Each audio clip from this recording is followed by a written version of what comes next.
George Pell has plunged from the pulpit to prisoner as he prepares to spend his first night locked up. The disgraced cardinal abandoned an application for bail today as his barrister described his sexual offending as plain vanilla, and two former Prime Ministers defended their friend. Court reporter Eliza Rugg. George Pell's final moments of freedom. We got you, Pell. Got you, George. Suffocated by a media scrum and protesters, the child abuser had nowhere to hide.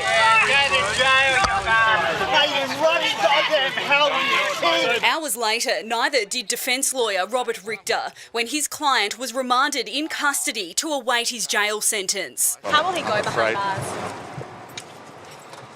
I don't think I better comment on any of that. I hope well. In court this morning, Cardinal George Pell used a walking stick as he entered the dock. The 77-year-old closed his eyes and put his hands over his face as prosecutors outlined the sickening abuse that he inflicted on two choir boys at St Patrick's Cathedral in 1996. These acts were humiliating and degrading towards each boy. A degree of callous indifference was exhibited by the Cardinal. The prisoner has shown no remorse or insight. In a 6-minute assault in the priest's sacristy after Sunday Mass, pictures of the scene revealed for the first time. The then Archbishop of Melbourne violated both children. And 1 month later, the senior church leader again attacked one of the victims. The Chief Judge described Pell's crimes as brazen. He had in his mind a sense of impunity. How else did he think he would get away with this? He exploited two vulnerable boys. The Cardinal's lawyers claimed it was low-level offending, describing the then 13-year-old victims as naughty for stealing the sacramental wine that Pell caught them drinking. There was no pre-planning. There was no use of an implement. The offending was very short. This is no more than a plain, vanilla sexual penetration case. 10 people provided character references for the Cardinal. These people love him. They describe him as a man who has a great deal of compassion, a great sense of humour. Former Prime Minister John Howard among those to show his support.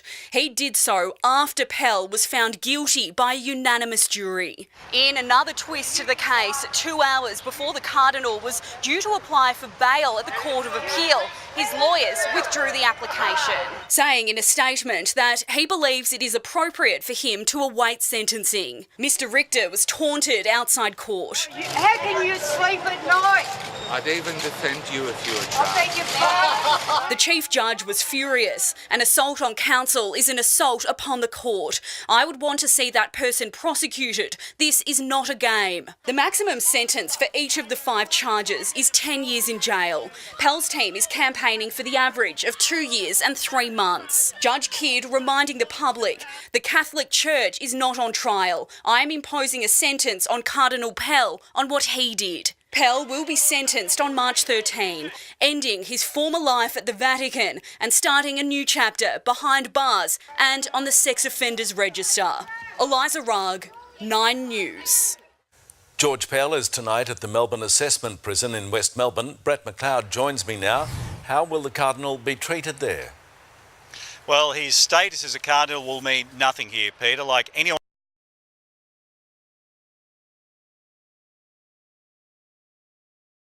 else coming into this entrance to the prison system, he'll get exactly the same treatment when it comes to assessment and also the protocols in terms of where he stays, what he wears, what he even eats will all be decided for him now. He'll have no say in those matters. Perhaps the only thing that's different about this, for the first time, there is a prisoner inside here whose former address was the Vatican.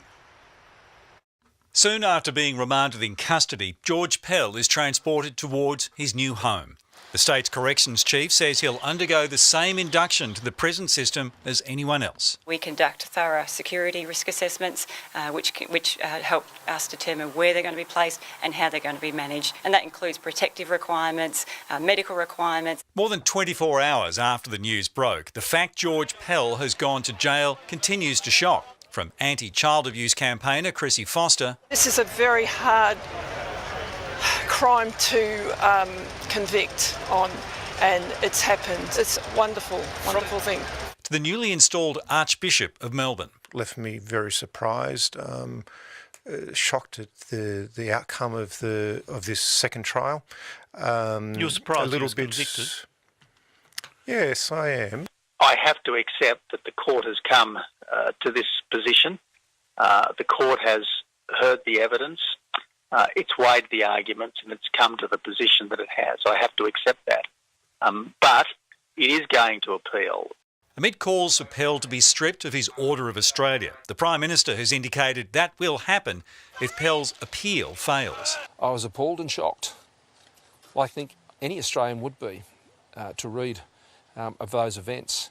But it shows that no one's above the law in this country. Archbishop Comensoli says the Cardinal's future within the Church is in the hands of the Pope and says the Melbourne Diocese is not paying Pell's legal costs. What it is I believe, individuals, private individuals who have assisted him over this period of time. As a protester made a pointed demonstration at St Patrick's Cathedral, the Archbishop apologised to church abuse victims, some of whom have been prompted to come forward since Pell's conviction. It's brought up a whole pile of the real pain for people, but in some also it's been an opportunity to actually finally be able to say, I want to let my story be heard. For Chrissy Foster, at court for the first time since Pell's conviction, hearing his sexual offending described as vanilla was beyond the pale. To hear people speaking like that, defending someone who would do something like that, it's outrageous, insultive,